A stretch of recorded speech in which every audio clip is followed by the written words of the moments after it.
ሰላም ጤና ይስጥልኝ የድንቅ ቲቪ ተከታታዮች እንደምናመሻችሁ። እንግዲህ ድንቅ ቲቪ በተከታታይ ሲያቀርብ የነበረውን የላጤውን ፕሮግራም አሁን እንጀምራለን። እንግዲህ በዚህ ፕሮግራም 10 ሴቶች የአንድን ወንደላጤ ልብ ለመማረክ የሚያደርጉትን የፍቅር ጉዞ ስንከታተል ነበረ። በዚህ ሁሉ ሂደት እንግዲህ በጣም ከፍታና ዝቅታዎችን ተመልክተናል። የተለያዩ ስሜቶች የተንጸባረቁበትም ጊዜ ነበረ። ወደ ፕሮግራማችን መጀመሪያ ከመግባታችን በፊት ይህንን ፕሮግራም ስፖንሰር በማድረግና ይህንን ወይራዙን ለዚህ ፕሮግራም ዝግጅት የሰጠንን ቀስተ ደመና ስፖንጅ ፋብሪካን ላመሰግን እፈልጋለሁ። እኔ ማይክ አስራት ይባላለሁ። ከኔ ጋር ማህሌት ትገኛለች። ማህሌት የሚቀጥለውን የፕሮግራሙን ሂደት ታስተዋውቀናለች።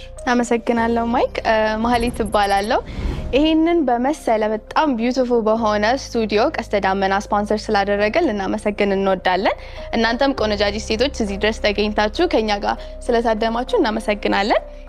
በእርግጠኝነት ብዙ አይነት ስቶሪ ይኖራችኋል፣ ኢንተራክሽን ይኖራችኋል። ምክንያቱም አንድ ቤት ውስጥ አብሮ መኖር በጣም ከባድ ነገር ሊሆን ይችላልና ከእናንተም ብዙ ነገር የምንሰማው ነገር ነው የሚሆነው። መሳያም በመሀል ላይ ይመጣል። ስክሪኑ ላይ ብዙ ነገር የምናያቸው ነገሮች ይኖራሉ። እንደ ባስኬትቦል እርግጠኛ ነኝ እሱም ኤክሳይትድ አድርጓችኋል። ቦክሲንግም ነበረና ይህንን የመሳሰሉ ነገሮችን የምናይ ነው የሚሆነው። የተቀሩት ነገሮችም ካሉ ያው ከኛ ጋር ኢንተራክት እያደረግን ብዙ ነገር የምናወራ ይኖራል ማለት ነው። ልክ ነሽ ማህሌት። እንግዲህ እስካሁን በነበረን የፕሮግራም ሂደት እንግዲህ የተለያዩ አዝናኝ ፕሮግራሞች ነበሩ። ተወዳዳሪዎች ከመሳይ ጋራ የግል ጊዜ ያሳልፋችኋል።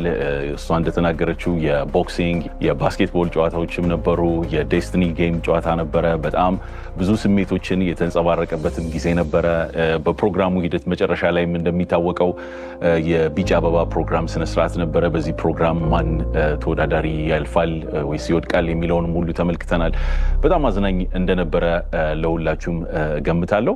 የመጀመሪያው ፕሮግራማችን የሚሆነው ፋይናሊስቶቻችንን ብዙ አይነት የምናዋራቸው ነገሮች ይኖራሉ። እርግጠኛም ነኝ እናንተም ጥያቄዎች ይኖራችኋልና ከነሱ ጋር ኢንተራክት እናደርጋለን።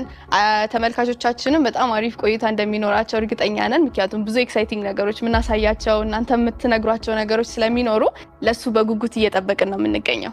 እንግዲህ በዚህ ፕሮግራም ደግሞ ዋናው ተዋናይ የሆነው መሳይ እንግዲህ ይመጣል። በሚመጣበት ሰዓት ደግሞ ከተወዳዳሪዎች ጋራ የሚነሳለትን ጥያቄ መመለስ ይገባዋል። እንግዲህ ጥያቄውም ከባድ እንደሚሆን እገምታለሁ። እንግዲህ ለሁላችሁም መልካም ጊዜ እየተመኛን እንግዲህ ቀጥታ ማህሌት እንዳለችው ወደ ዋናው ፕሮግራም እንገባለን።